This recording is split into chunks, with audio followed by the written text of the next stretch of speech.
1. Measuring and fitting. First off, let's talk about measuring tape. Is yours long and floppy like mine is? That's a good thing. You wanna make sure you get one that's nice and long and flexible like mine is. That's what she said.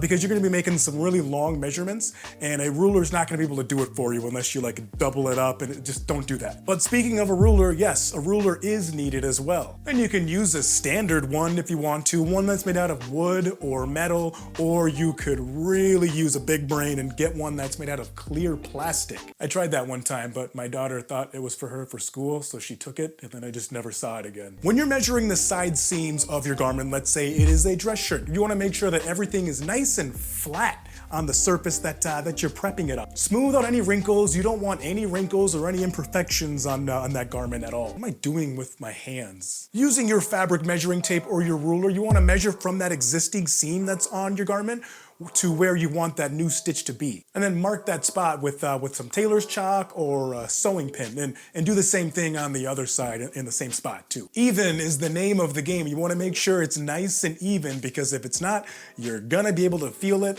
Ask me how I know. Sewing pins. For your sewing pins, place them in parallel with the edge of your garment so they're easier to remove as you sew along. A lot of people will suggest putting them in perpendicular, but I'm not a fan of that method at all, personally. They end up sewing over them and suggesting that you sew over them, and the likelihood of anything going wrong or happening, sure, it's low or minimal, but in the event that something does happen, it could end up breaking the tip of your needle, and yes, it can go right in your eye like bing. It just kind of terrifies me. What's that you say? Safety pins?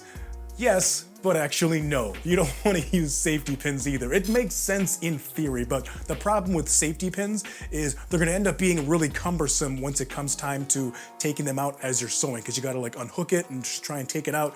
It's not worth it at all. And for Tailors chalk, yeah, I do recommend you get some Tailors chalk, but it doesn't have to be Tailors chalk, because when I started, I used my daughter's sidewalk chalk because I couldn't really afford to go out and buy the tools that I needed. Used her sidewalk chalk because she wasn't using it anyway. It worked fine.